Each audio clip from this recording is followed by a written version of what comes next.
Esta es la clase 18. Ya, estamos grabando entonces.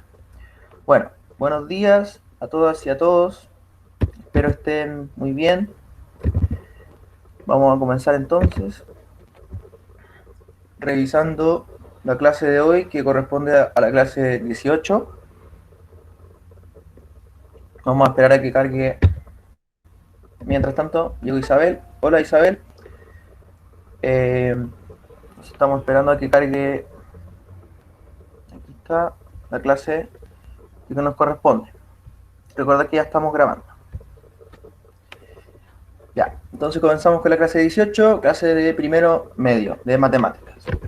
Bueno, y en primer lugar, el objetivo de la clase de hoy es desarrollar las fórmulas para encontrar el área de superficie y el volumen del cono, que es el mismo objetivo que se trabajó la clase anterior. Bueno, ahí como dice la actividad, primero recordemos que la clase anterior se trabajó con la página 77, que correspondía a el objetivo relacionado con álgebra, y también se revisaron las páginas 134 y 135 que corresponden al objetivo que estamos viendo ahora. ¿Ya? En cambio, esa clase anterior, revisamos, hola Paz, esa clase anterior revisamos, no revisamos el área de superficie y el volumen del cono, porque recordar que ese es el objetivo, sino que revisamos el área de superficie y el volumen del cilindro, ¿ya? ¿No es cierto? Que es lo que primero vamos a recordar, ¿ya? ¿No es cierto? Y después voy a explicarles un poquito por qué estamos viendo también el cilindro y no solamente el cono, ya que el objetivo es solamente ver al cono y no al cilindro, ¿ya? Ahí después lo voy a explicar. Bueno, primero hay que recordar cuáles son las fórmulas que utilizamos. Primero, para el área de superficie, recordar que el área de superficie es toda el área, todo lo que recubre a la figura, ¿ya? Entonces, en este caso, ¿cuáles son los dos elementos que recubren la figura? Bueno, en primer lugar aparece 2pi RH, que corresponde a la parte lateral, al manto, a lo que recubre la parte del lado, lateral. Eso es 2pi RH. Y lo otro que aparece al lado es 2pi r cuadrado, que corresponde a qué cosa? Bueno, pi r cuadrado corresponde al área de la circunferencia, que sería el área de una de las bases, pero como tenemos dos bases, tenemos que colocar dos. Álvaro llegó. No le había colocado la. Ahí sí, ahí estamos. Recordad que estamos grabando la clase ya.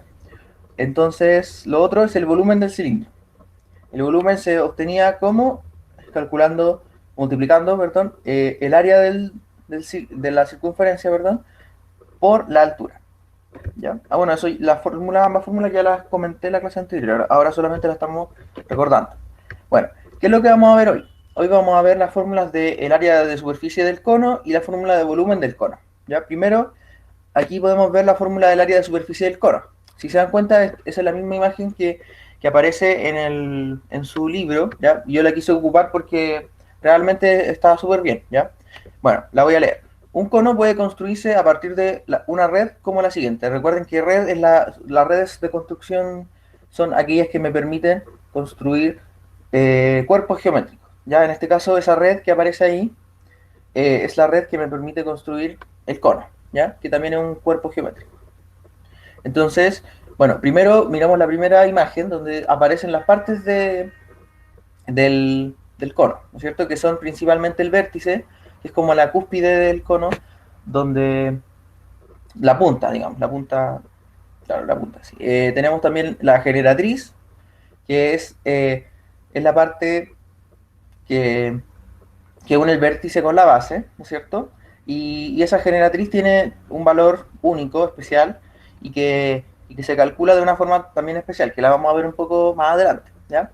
Y el otro elemento es la base. La base, recordemos que es una circunferencia, ¿ya? Y también algo muy importante, que la parte donde está el vértice y la generatriz, eso también es una parte de la superficie del cono, ¿no es cierto?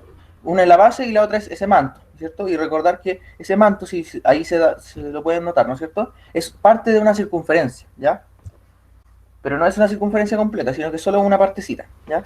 Es como que si estuviera una circunferencia recortada, ¿ya? Bueno, luego de esa red, si yo la armo, voy a construir la figura que aparece al lado, que sería el cono, ¿no es cierto? Y ahí se pueden ver las mismas tres partes que aparecen en la parte de la izquierda, ya que son el vértice, la generatriz y la base. Pero ahí ya se puede ver con la figura construida. ¿Alguien más parece que se unió? Ahí está, Vicente. Hola a los que se están uniendo. Seguimos con la clase. Recuerden que estamos grabando. Entonces, tenemos el área lateral, que es que correspondería al área de la parte donde está la generatriz, ¿no es cierto? Todo esa área que recubre esa parte. Bueno, esa área lateral, ¿cómo se calcula? Se calcula como el producto del radio por la generatriz y por pi. ¿Ya? ¿Y por qué es esa fórmula? Bueno, eso yo no lo voy a explicar en este video propiamente tal, sino que voy a hacer un video extra, ¿ya? Y lo voy a publicar en Classroom para que todos lo puedan ver, todas y todos lo puedan ver, ¿ya? En el que explico cómo se calcula el área lateral o sea, cómo se obtiene esa fórmula, de dónde sale, ¿ya? Porque eso es importante, sin embargo, no es primordial que ustedes lo sepan como contenido, por eso yo lo voy a colocar como un video extra, para que si ustedes tienen tiempo, lo puedan revisar, ¿ya? Bueno, tenemos también el área basal, que es el área de la base, ¿no es cierto? Y que en ese caso es el área de una circunferencia, por lo tanto se calcula como pi r cuadrado. Y finalmente el área total, entonces, ¿qué va a ser? La suma de ambas áreas, ¿no es cierto? Del área del manto, digamos, que correspondería a, como habíamos dicho, R por la generatriz y por pi, y le tenemos que agregar el área de la circunferencia, que es el área de la base, que es pi r cuadrado, ¿ya? Entonces esa fórmula se la tienen que memorizar, ¿ya? Porque recuerden que ese pi r, sobre todo el pi r g, ¿ya? Que es como la fórmula que la única parte que no es obvia, ¿ya? Porque la parte del área basal es como un poco más obvia, ya que es una base, entonces debería ser el área de una circunferencia, ¿ya? En cambio, la área lateral no es tan obvia. Por eso tienen que recordar muy bien esa fórmula. Bueno, que de hecho a mí siempre me pasa que se me olvida justo, esa fórmula en particular se me olvida más por el pi r g, ¿ya? Bueno, entonces vamos a ver un ejemplo del área de superficie del cono. Bueno, ahí lo voy a leer. Dice, para una fiesta, Luis ha hecho 10 gorros con forma cilíndrica, como con cartón. Cónica, perdón, cónica, no cilíndrica. ¿Cuánto cartón habrá utilizado si las dimensiones del gorro son 15 centímetros de radio y 25 centímetros de generatriz? Bueno, entonces en este caso ya nos están dando el radio y la generatriz, ¿ya? Por lo tanto, primero, ¿cuál es la fórmula que tiene que utilizar? Ah, Matías, recuerde que debe mantenerse silenciado, por fiso. Ya que estamos grabando. Ahí después vamos a ver todas las dudas, ¿ya? No se preocupe. Entonces, tenemos datos de radio y de generatriz, ¿no es cierto? Como estaba comentando, ¿cuál es la fórmula que tenemos que utilizar? En este caso nos están pidiendo cuánto cartón habrá utilizado. ¿Qué significa eso? Que nos están preguntando sobre la superficie. Pero nos está preguntando por el área de la superficie completa del cono. No. ¿Por qué? Porque el gorro solamente se construye con la parte lateral, la parte del manto. No tiene base. ¿Ya? Los gorros de cartón no tienen una parte de la base para que uno ahí coloque su cabeza, ¿no es cierto? Entonces, ¿qué significa eso? Que yo solamente voy a tener que considerar de esta fórmula del área de superficie del cono el área lateral. Solamente la fórmula del área lateral. ¿Por qué? Porque no hay base. Entonces, ahí aparece, ¿no es cierto? Dice AL a sub L sería igual a pi por, ahí ya reemplazan directamente los datos, que serían los 15 centímetros de radio y los 25 centímetros de generatriz. Entonces, recordemos que la fórmula, como aparece ahí, es solamente pi por r por g. Entonces, ahí ya tenemos pi, r y g. Entonces, los multiplicamos, ¿no es cierto? Y ahí nos da 1178 centímetros cuadrados, ¿no es cierto? Aproximadamente.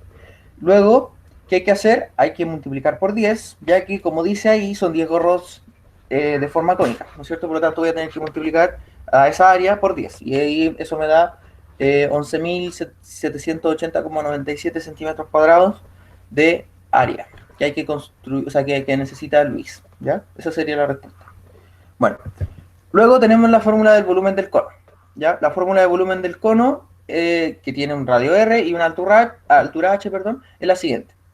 La fórmula del volumen, como dice ahí, es el área basal, que es el área de la base, por la altura, y eso dividido en 3. Entonces, si se dan cuenta, antes de decirles cómo es la fórmula, que está ahí al lado, ¿no es cierto? Es notar lo siguiente: esta fórmula se parece mucho a otra fórmula que vimos antes, específicamente en la clase anterior. ¿Cuál será? Voy a retroceder un poco la diapositiva. Acá. miren, esa fue la violeta, mi gato. Quizá, no sé si se escuchó, pero bueno. Eh, ahí, ¿no es cierto? Tenemos el área de superficie del cilindro y el volumen del cilindro. ¿A cuál de esas fórmulas se parece mucho el volumen del cono? Bueno, me imagino que ya se dieron cuenta, al volumen del cilindro, ¿no es cierto? ¿Y qué es lo único diferente respecto del volumen del cilindro respecto del cono? ¿Cuál es la única diferencia? Que el volumen del cono está dividido en tres. ¿Ya? Entonces, aquí yo puedo establecer una propiedad muy importante, ¿ya? Que de hecho después voy a hacer un desafío para todos ustedes, que bueno, es opcional, ¿ya? Recuerden que todo esto, todas estas evaluaciones son optativas, ya voy a hacerles un pequeño desafío, ¿ya? En el que ustedes van a tener que demostrar por qué esto se cumple, ¿ya? O sea, no por qué, sino que cómo se cumple. ¿Y qué es esto? ¿A qué me refiero? ¿A qué cosa se cumple? A lo que acabo de decir de las fórmulas, de que las fórmulas son parecidas, ¿ya? Porque eso no es casualidad, ¿ya? Ahí yo lo voy a explicar con más detalle. Cuando ustedes vean el desafío van a entender un poco mejor a qué me refiero, ¿ya? Pero básicamente, ¿cuál es esa propiedad? Que, si que ustedes ya no lo notaron, ahí me imagino que bien. Pero si no, ¿cuál es la propiedad? De que la relación que se establece entre el volumen del cono y del cilindro es que el volumen del cono es siempre un tercio del volumen del cilindro. Es decir, si de manera un poco más práctica, si es que yo relleno a mi cono con cualquier material, ya, por ejemplo, imaginen que yo relleno el cono de agua hasta el tope, hasta su base, ya. Si yo lo relleno hasta su base y relleno, o sea, espérense un poco que vamos a admitir a Vicente, ya. Bueno, vuelvo a repetir esa parte. Si yo tengo un cono, lo relleno de agua, por ejemplo, hasta el borde, ¿ya? Y con esa agua yo podría llenar un tercio solamente de un cono, o sea, perdón, de un cilindro, pero ese cilindro tiene que tener la misma área y el mismo radio del cono, ¿ya? Esa es la única salvedad, que para que se cumpla esa propiedad de que el volumen del cono es siempre un tercio del volumen del cilindro, se tiene que cumplir que tanto ese cilindro como ese cono compartan la misma altura y el mismo radio, ¿ya? Siempre y cuando compartan eso. Si no, no se cumple, ¿ya? Y entonces, claro, yo con esa agua que yo tengo en el cono, si yo la vacío en el cilindro, voy a tener un tercio. Entonces, ¿cuántos de esos conos yo tendría que vaciar para completar el cilindro? Justamente tres, ¿ya? Por eso es que tres conos hacen un cilindro. Uno dice eso, tres conos hacen un cilindro, ¿ya? Pero eso es referencia al volumen, ¿ya?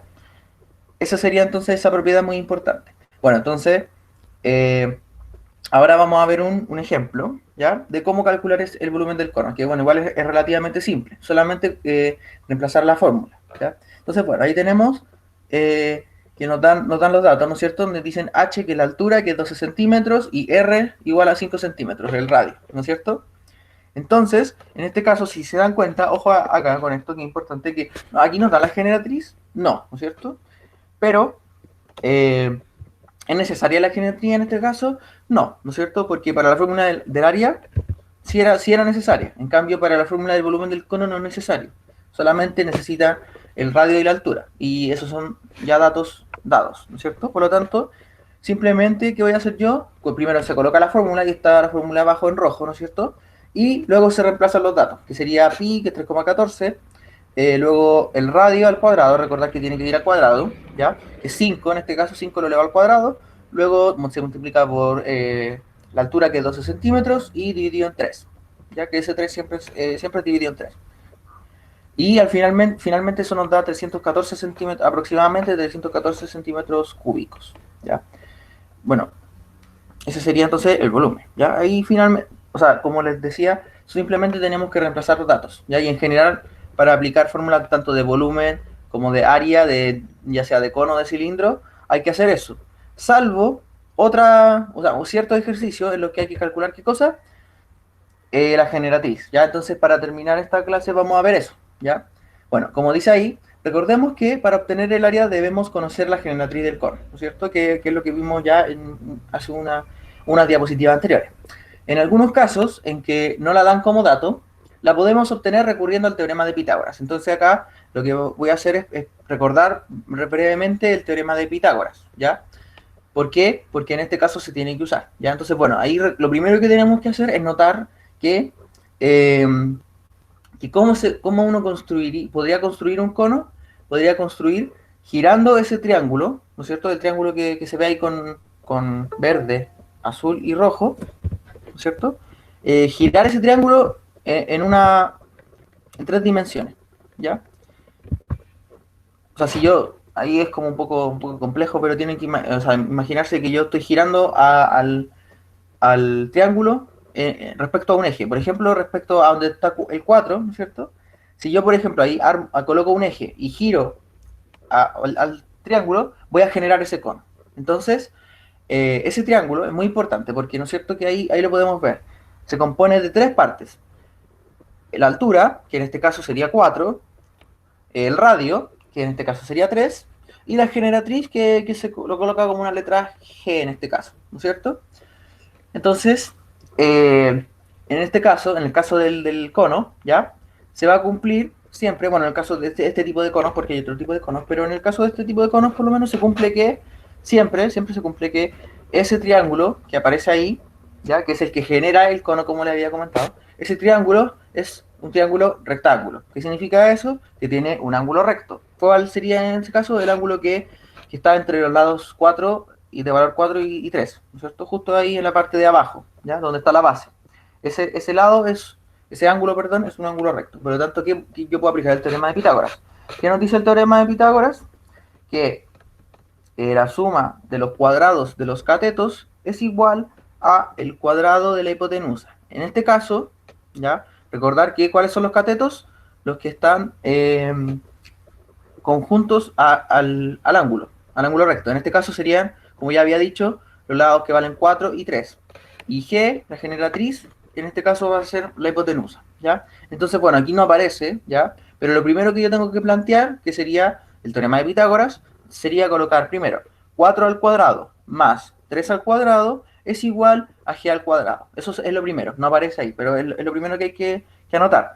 Luego, ahí, ¿yo qué puedo hacer? Puedo, o sea, como yo quiero obtener la generatriz, ¿qué hago? Obtengo la raíz cuadrada. La raíz cuadrada la coloco a ambos lados de la ecuación. Recuerden que eso es una ecuación. Y al yo colocar a ambos lados, cuando yo coloque al lado de g, voy a tener raíz de g al cuadrado. Entonces se me van a eliminar, ¿no es cierto? Por lo tanto, ahí recién voy a tener lo que aparece en la diapositiva. Voy a tener g, ¿no es cierto? Por un lado, y por otro lado me va a quedar, ¿qué cosa? La raíz de la suma de los cuadrados de los catetos, que sería 4 al cuadrado más 3 al cuadrado. Luego, ¿qué hago? Resuelvo los cuadrados, que sería 4 al cuadrado 16 y 3 al cuadrado 9. Sumamos, da 25 y la raíz de 25 es 5. Por lo tanto, g, que es la generatriz, en este caso vale 5, ¿ya? Entonces, de esa forma, si por ejemplo, bueno, en este caso solamente pedía calcular la generatriz, pero si por ejemplo, en un ejercicio similar les piden calcular el área de la superficie del cono, yo tendría que sí o sí hacer este paso previo, ¿ya? Si es que no nos dan la generatriz, ¿no es cierto? Para poder calcularla y así obtener el área de superficie. Recordar que la fórmula del área de superficie, como aparece ahí, en particular el área lateral, ¿no es cierto?, tiene en sí a la generatriz. Por lo tanto, sí o sí yo voy a tener que calcularla, si es que no me la da, ¿ya? Bueno, entonces, eso es respecto a la clase. Bueno, como le había comentado, el gatito ahí aparece otra vez, ¿no es cierto? Bueno, y nos vemos la siguiente clase. Que estén todas y todos muy bien. Ahora voy a terminar de grabar y ahí damos paso a las preguntas. Ah, no le puse dejar de presentar. Ah, me equivoqué. Me equivoqué. Ahí sí, ya tengo la grabación.